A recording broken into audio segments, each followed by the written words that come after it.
الحمد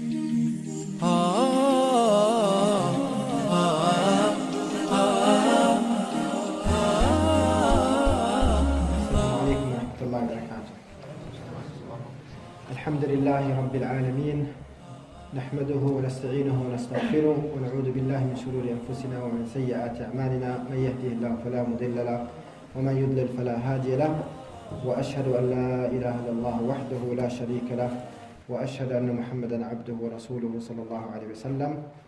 جزاكم الله خير, my beloved younger brothers, for coming here again.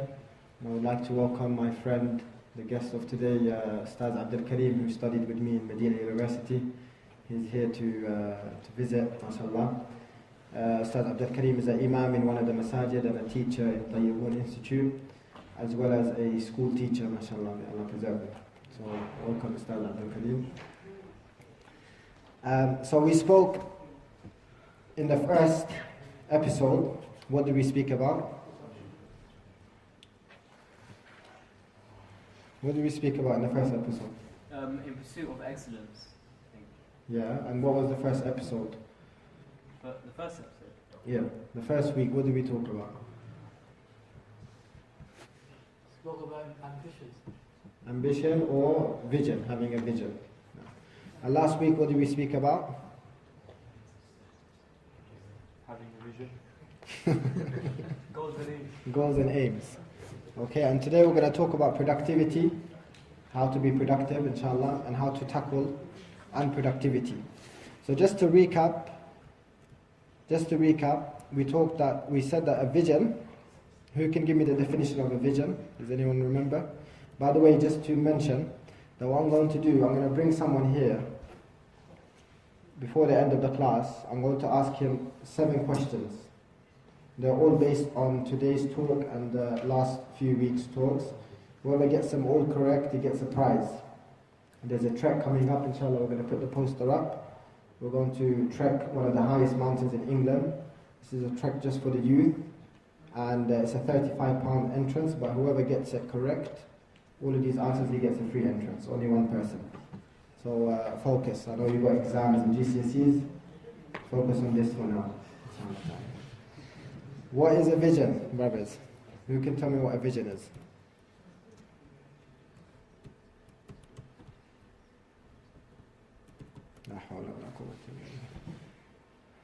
You are all thinking about your exams and you forgot about the Friday Dars. Having a goal, having like a aim. Having a goal, having an aim. Is a vision something in the past or the future? Future now. Okay, we'll accept that for now. Okay, so we spoke about a person, a believer, being a visionary person. He should always be a visionary person, and a believer should always be working hard, aiming for success. From the sifat of a mu'min, Allah mentioned in the Quran that he is from the successful people. He has falah, that he is from the successful people. And the believer is someone, he is always preserving his time, keeping up with his time, protecting his time. And he's always trying to make the most out of his time. This is why being productive is important.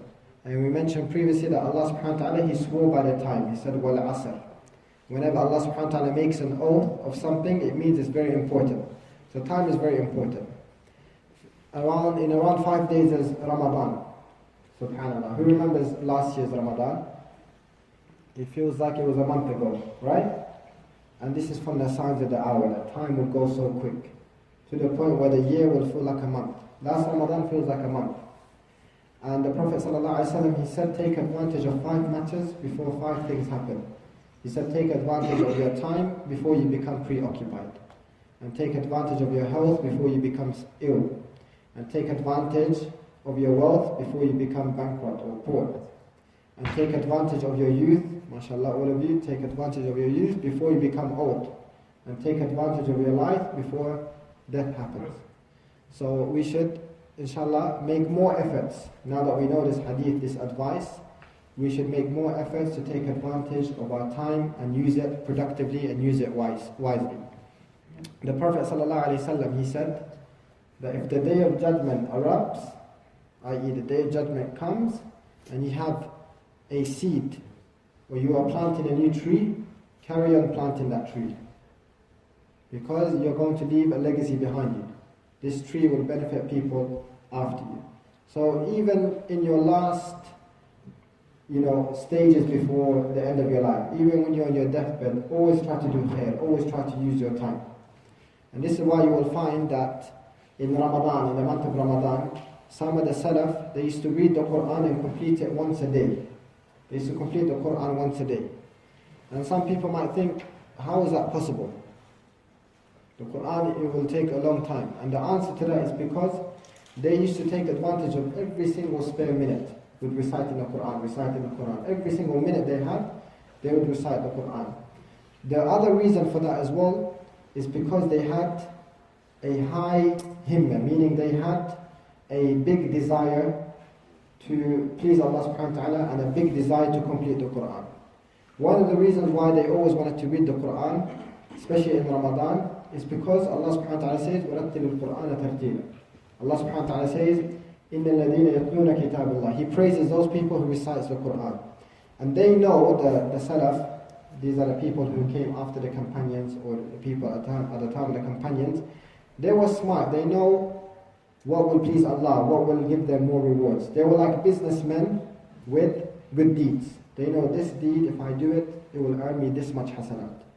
So reciting the Quran, the Prophet ﷺ, he said that if you recite just one letter, not one ayah, not one word, just one letter, it is a hasanah. Allah would record for you a good deed. And every hasanah out of Allah's kindness, He will multiply it 10 to 700 times. Is there any mathematicians here? Anyone interested in maths? Yeah? I'm going to give you a very hard maths question. There is around 320,000 letters in the Quran. Approximately 320,000 letters in the Quran. Multiply that by 10. What do you get? No count. It's an easy question. 3,200,000 hasanat just by completing the Quran. So this is why they wanted to become millionaires. So they use every time to recite, every spare time to recite the Quran. Some of us, we have lots of spare time. We spend it on Snapchat and Instagram and socializing. We spend an hour there, half an hour there, another 1 hour there. That's 2 hours and a half we just spend on things that are not too important. With 2 hours and a half, you can do 4 or 5 juz of the Quran. It takes around 20 minutes to 30 minutes to recite one juz. So if we really want to as well, we will make most out of the time. And this is what being productive is. Being productive isn't being busy. This is not what being productive means. Even though being busy is very good, and making the most out of your time is very good. But being productive is making the most out of your time, and in particular, if you are using your time for good deeds. And a mu'min, a young person, he should assess his day every day. What did I spend most of my day doing?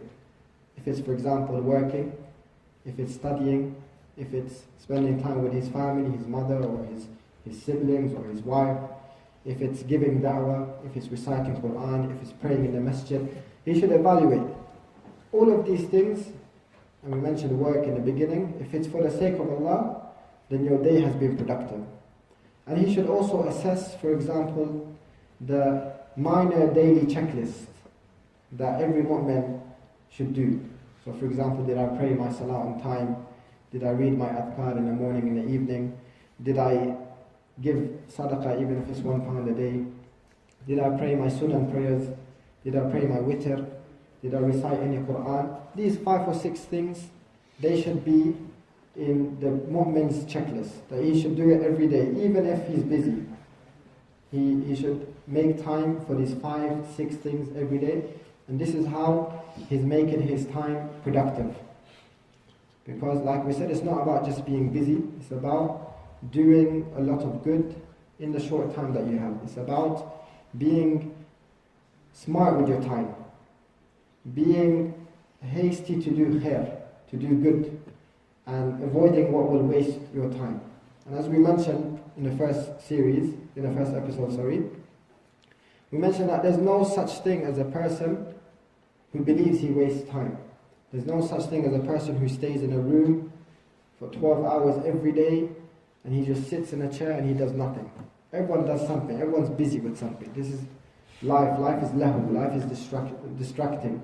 Life is full of distractions and things that keeps us busy. But the question is, are we using our time for things that are beneficial? Things that are pleasing to Allah subhanahu wa ta'ala. And of course, it doesn't mean being productive, doesn't mean spending all your time doing ibadah. That's not what we're trying to say. Because ibadah doesn't mean just praying.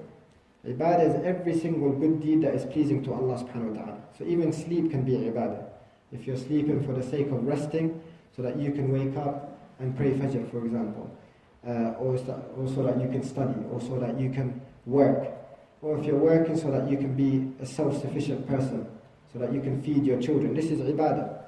Or if you're studying because you see studying, especially in the UK, it's a necessity for Muslims to be educated people, intelligent people, qualified, skillful. It's a necessity for Muslims that they are the ones who are leaders of the society.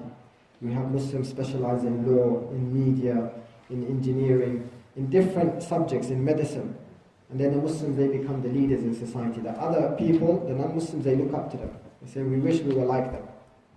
So if someone is doing this for the sake of establishing his religion, and for the sake of empowering Muslims, and for the sake of using this bounty, this qualification for the sake of Allah, then this is also ibadah that Allah subhanahu wa ta'ala will help you with. We also mentioned previously that our life is a blessing from Allah. Allah created us, and that in itself is a blessing. Allah subhanahu wa ta'ala could have created someone else instead of you, but He made you exist. And we all know the process of reproduction, isn't it? We all know how children are produced. And we mentioned that when the reproduction happens, for a baby to be born, there is around 1 million sperm cells that happens during the process. Only one of them fertilize inside the woman's egg, and then that becomes a baby. That is a ni'mah if we reflect upon that. وَفِي أَنفُسِكُمْ أَفَلَا تُبْصِرُونَ. We should look at our existence, our creation, and reflect that one person out of 1 million others existed, made it to the top, and existed in this world. This is a blessing. So if we recognize this as a blessing, we should show our gratitude to Allah subhanahu wa ta'ala. And being grateful is using the blessings that Allah gave you for good. This is someone who is grateful. And this is where being productive comes to place, and where the vision comes to place as well, because it becomes your framework in life.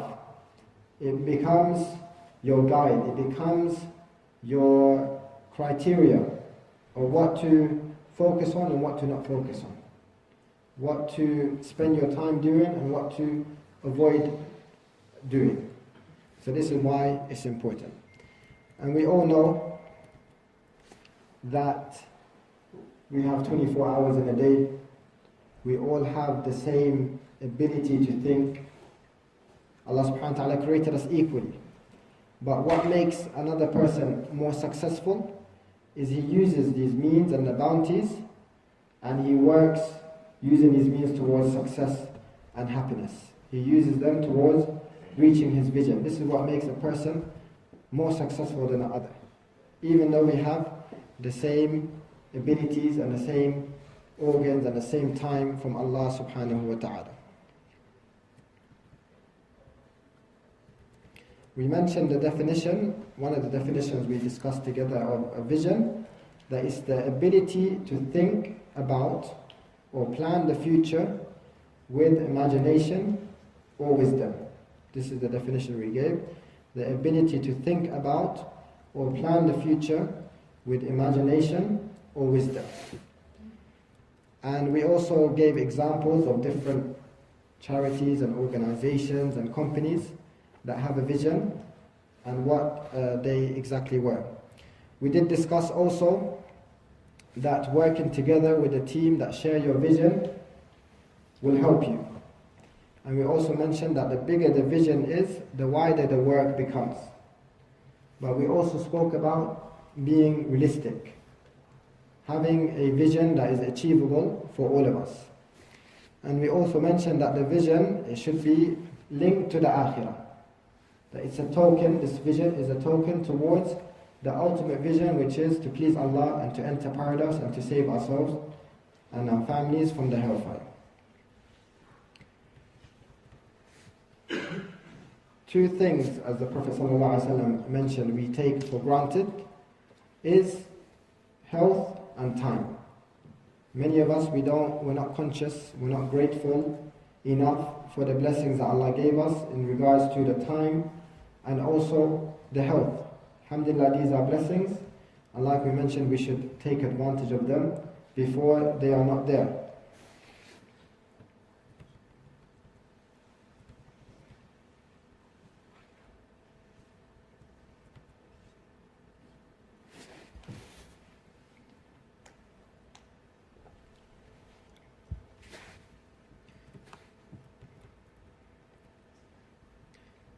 We also mentioned the three things that can help your vision come true.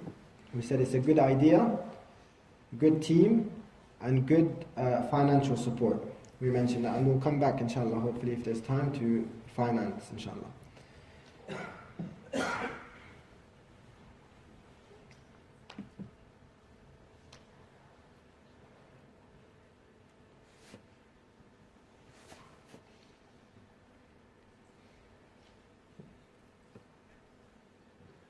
Okay.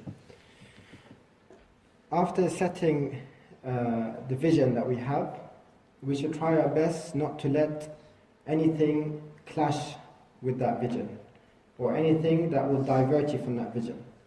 And this is what will make you spend your time being unproductive if you're diverting yourself from the vision. If you're letting things clash with your vision, you might lose the focus, you might lose the aim, and this is what will deviate you from reaching your vision. And having a vision, it will help you make the right decisions and focus. It becomes like your filter, which tells you what is an opportunity and what can be a waste of time. So a vision also will help you make the decision even in things like where to live, which person to marry, which job should you take. All of these matters, all of these decisions becomes easier for you to make. So for example, someone who wants to become a muttaqi, someone wants to become from the muhsineen. He won't choose a job if he has an option that might divert him from salah. He might not marry a woman, for example, who will make him an ungrateful person, for example, or will make him miss salah or distract him. He will marry maybe a pious woman who will help him in salah, who will help him do his ibadah, who will encourage him to do khair. This is why this vision and making the right decision is important. As we mentioned earlier, that a vision, it will mean sacrifice. And we said that it might not be easy in the beginning. And Allah subhanahu wa ta'ala says, إِنَّ مَعَ الْعُسْرِ يُسْرًا. Ease will come after hardship.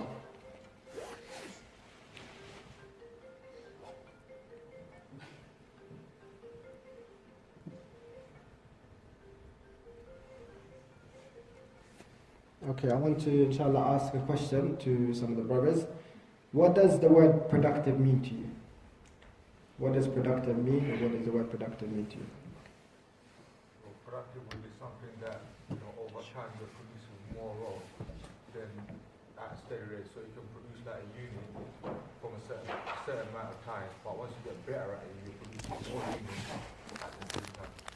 So increasing productivity would mean with the same time you are making more of what you have. MashaAllah, MashaAllah. Jazakallah khair. Yes, Akhi? Being able to utilize what you have and being able to do efficiently what you do have. Yes. Sent, MashaAllah. Someone here had his hands up. Anyone else?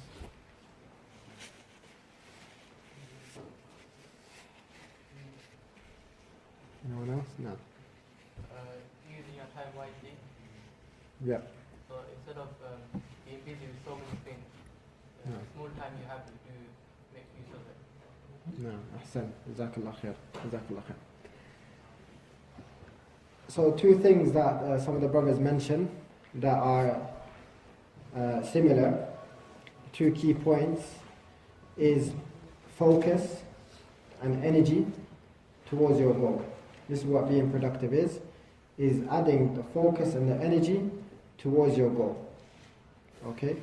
And what's important for a Muslim is that we should be productive so we can maximize our rewards in Akhirah. And this is why the intentions is a beautiful thing. Because wherever we put it on, it can be converted into rewards. As we know, the prophets, they were productive and they were active. Allah subhanahu wa ta'ala mentions in the Quran, وَجَاءَ رَجُلٌ يَسْعَى. Allah subhanahu wa ta'ala mentions in the Quran that a man came actively, proactively, productively. قال وجاء رجل يسعى قال يا قوم اتبعوا المرسلين. A man وجاء رجل من أقصى المدينة يسعى قال يا قوم اتبعوا المرسلين. And a man came from the far end of the town, from the city. He came all the way from the end of the city, يسعى, running proactively. He said, "Oh my people, follow the messengers." This is an example of someone who is being productive. And the messengers, they were productive, using their time to call people to Tawheed, to call people to worship Allah subhanahu wa ta'ala and leave the bad. Some of the prophets lived hundreds of years calling people to worship Allah subhanahu wa ta'ala. One key important point about being productive is you need barakah.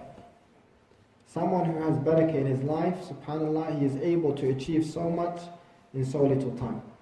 He's able to run projects and do his ibadah and read Quran, good to his family. All of this is tawfiq and barakah from Allah. And one of the definitions of barakah is to have, barakah is divine goodness. So it's goodness, is khair from Allah subhanahu wa ta'ala that is put in a thing. So it could be in your food, there's barakah. It could be in your knowledge. It could be in your time. It could be in your wealth. It could be in your physical strength, which Allah subhanahu wa ta'ala allows you to do much more. So barakah, if it's put in the food, there's more khair in it. If Allah gives you barakah in ilm, in knowledge, you start having more knowledge, more understanding. In your time, you start having more time. You're doing so much and you're so busy, but you still have spare time to do so many other things. He might put barakah in your wealth. You're working hard, and Allah subhanahu wa ta'ala makes you achieve and earn lots of money. And you're spending and you're paying for your bill, and you still have barakah, you still have money left over. The students in the Islamic University of Medina, they have an allowance of around £100 a month. And for some of the students, they used to earn around £1,500 a month, £2,000 a month. They used to work there. So when they go to Medina, there's two types of British expats, you can call them. There's British students, they go study in Medina, and then there's workers, they go and teach there, they teach English. There's a British expat community. They earn around 3,000 or 2,000 to 3,000 pounds a month. The students only earn £100 a month. By the end of the month, subhanAllah, the students have more money than the teachers, every month. And the reason for that is barakah. Before going to Medina myself, I went to Sheikh Wasim Kamsan, who was one of our teachers, and he went to Medina University. That was one of the questions that I asked him. I said, how am I going to live with just £100 a month? You know, there's too many expenses and so on. He said, trust me, there is barakah in the money. You will find there is barakah. SubhanAllah, every month, I buy credit, I buy thobe, I take a taxi every day to the haram and come back. I go to the shop, I spend, alhamdulillah. By the end of the month, I still have 300 riyals left, which is £50 approximately. So subhanAllah, there can be barakah in your wealth. And this is what happens, inshallah. Those students who study in Medina, they're sacrificing dunya for the sake of Allah, to study the deen so that they can convey this knowledge back to their people. They could have had a good career, they could have had good qualifications in a worldly dunya degree, and they could have had a good position, and they could have earned a lot of money, but they chose to sacrifice this so that they can teach the people. So Allah subhanahu wa ta'ala will put barakah in their wealth. Who has heard of Shaykh Haytham al-Haddad? MashaAllah, many people. I'm not meant to or mention this, but this person, he's a genius, subhanAllah.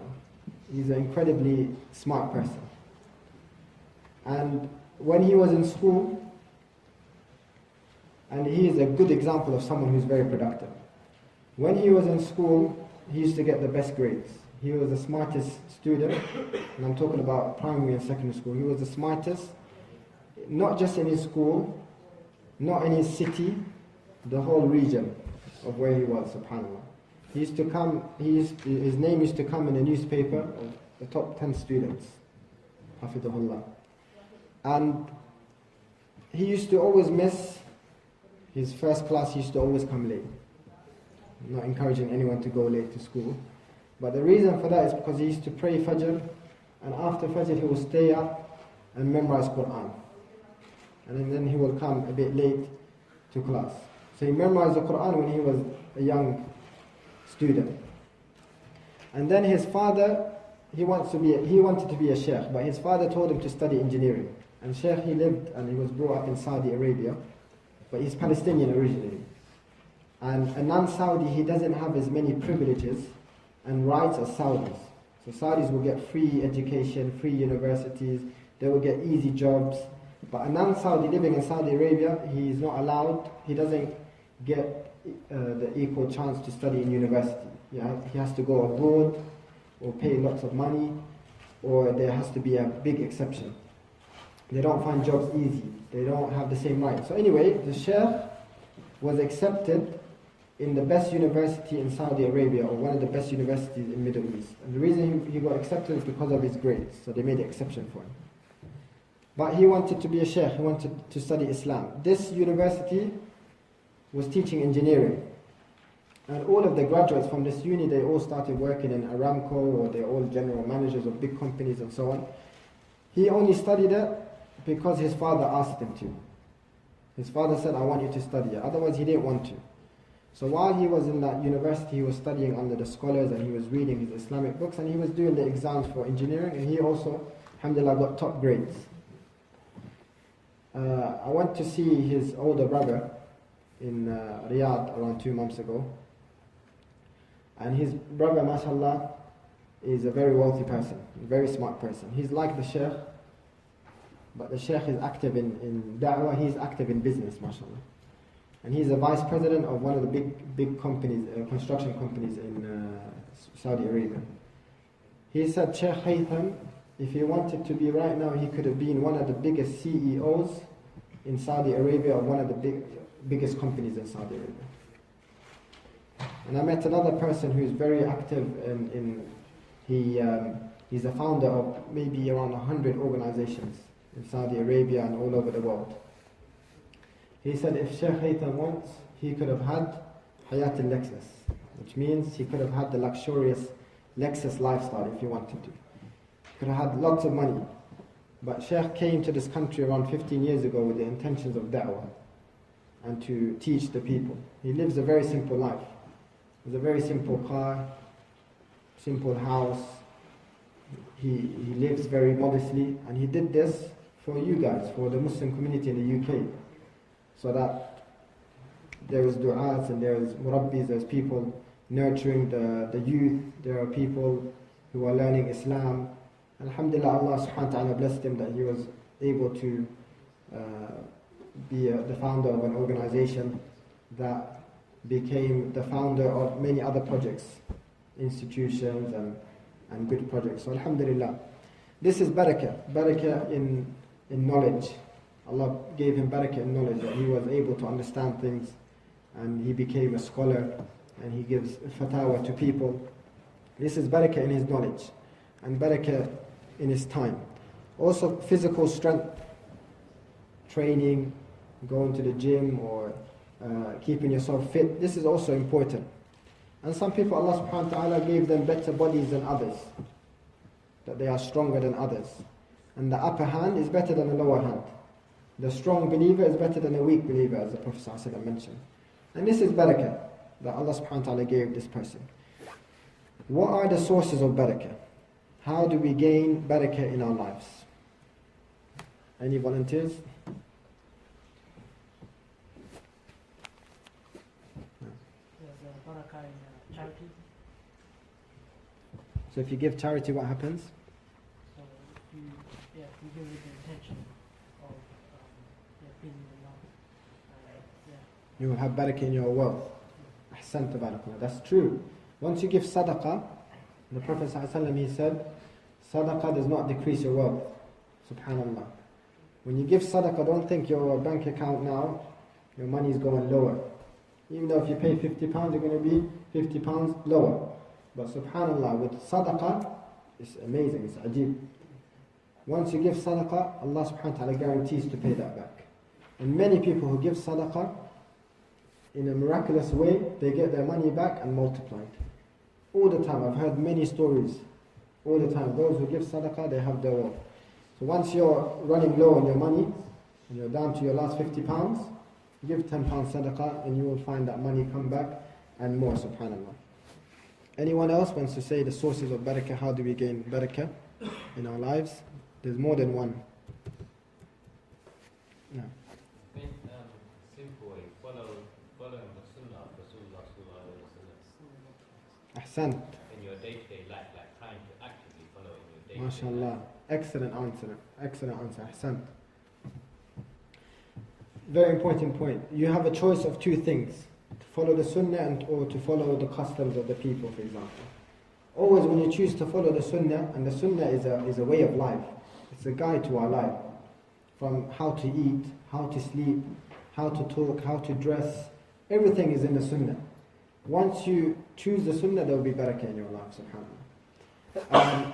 Good intentions, it puts barakah in things. So subhanAllah, let's say one of you are studying your GCSEs and you didn't have much time to study. The reason for that is because you were dealing with important matters. You were helping other people. You were so busy helping other Muslims and other people in your school and you couldn't get out of that situation, that you missed out on some revision time. It could be due to that intention, that sidq that you have, that you wanted to do that for the sake of Allah. Allah puts barakah in your time. Instead of 3 hours of studying, you have 1 hour of studying or 2 hours, and Allah subhanahu wa ta'ala puts barakah in that time. So intentions are very, very important. Before we start anything, إِنَّمَا الْأَعْمَالُ بِالنِّيَّاتِ, that we have the right intentions. You wanted to say something? Istighfar, ahsant. Istighfar as well brings barakah. Putting your trust in Allah subhanahu wa ta'ala and taqwa brings barakah. وَمَنْ يَتَّقِ اللَّهِ يَجْعَلْ لَهُ مَخْرَجًا. Reading the Quran brings barakah to our lives. Saying Bismillah before we start eating, for example, puts barakah in the food. Doing things in jama'ah is barakah. Once the companions, they were complaining to the Prophet ﷺ, they said, we're eating a lot, but we're not getting full. And the Prophet ﷺ said, it's because you're all eating separately. If you were to come together and eat together, you will be full. And then they started eating together, and they got full easier, much quicker, subhanAllah. Likewise, when we do things together, there's barakah. You have a meal of 2, as the Prophet ﷺ said, can feed 3 people.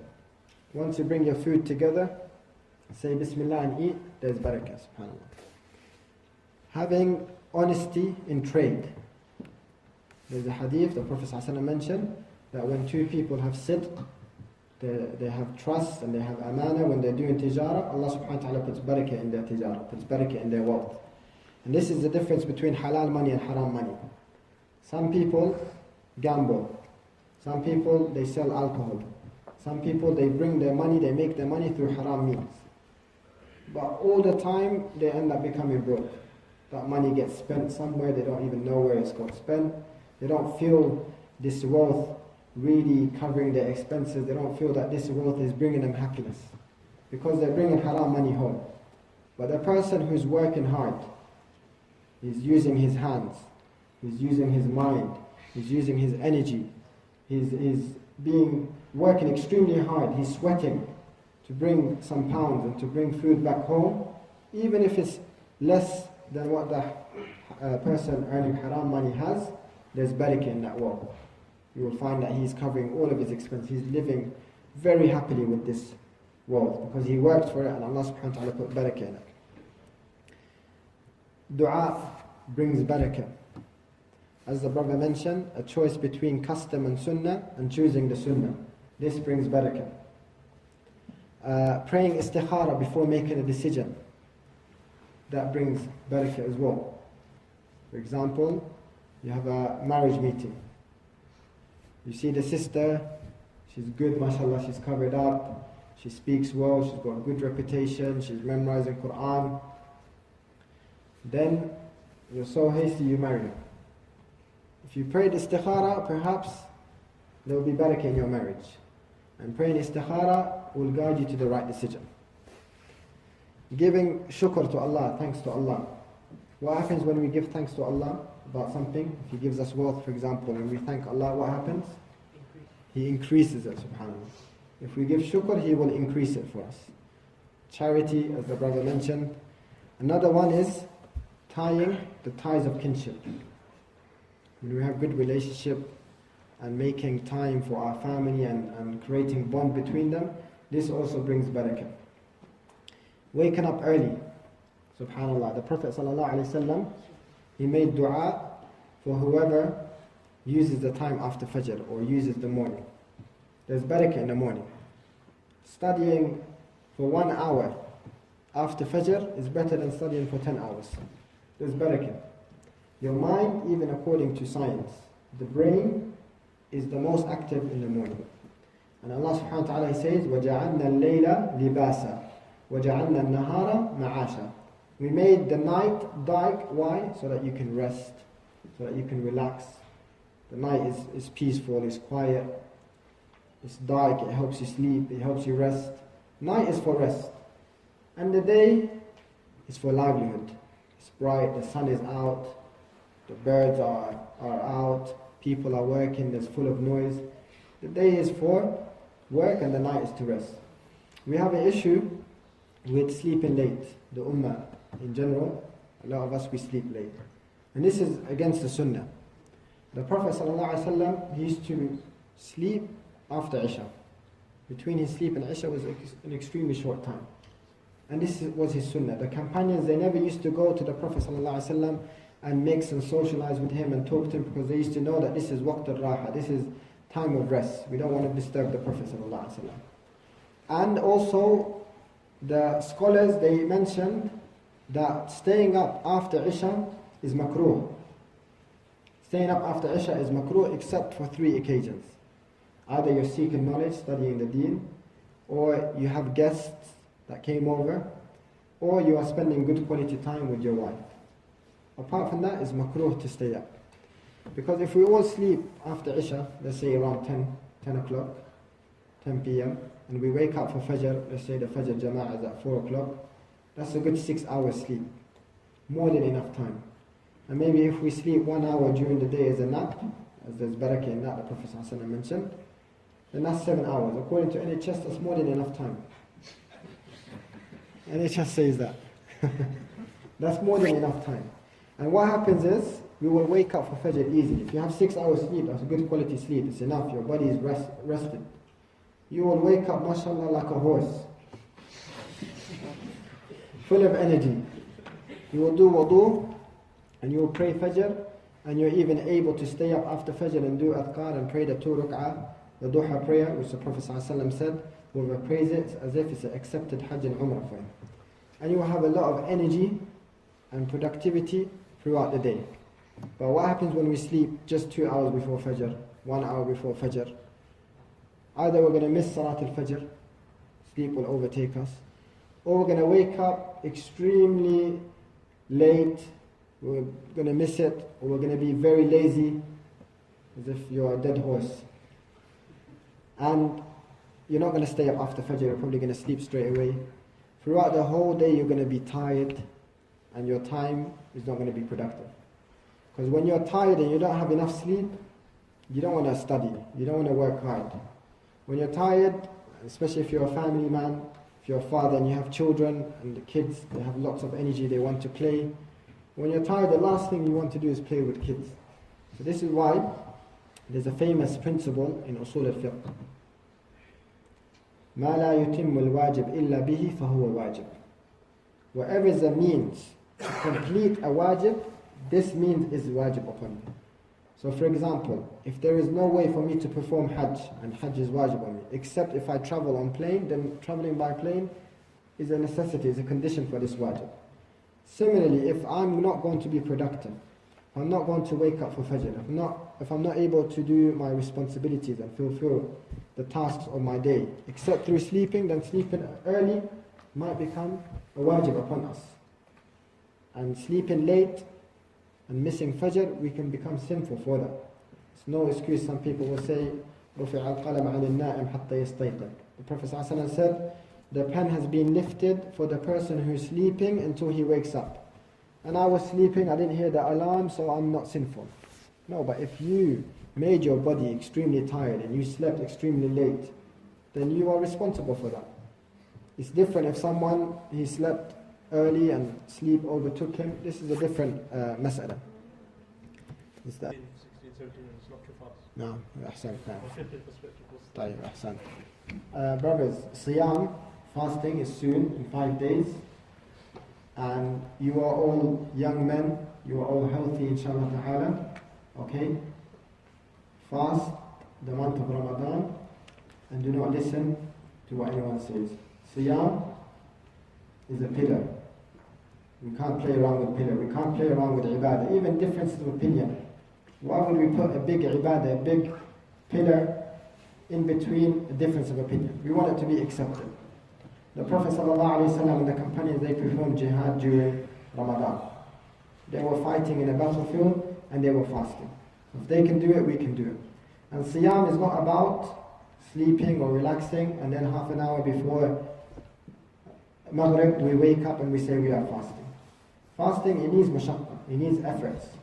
This is what will make Allah subhanahu wa ta'ala pleased with this person, that during his work, during his studies, while people were drinking and eating, كل عمل ابن آدم له إلا الصيام فإنه لي وأنا أجزي به. All of the actions of the son of Adam is for him except fasting, which is exclusively for me, and Allah rewards so much with it.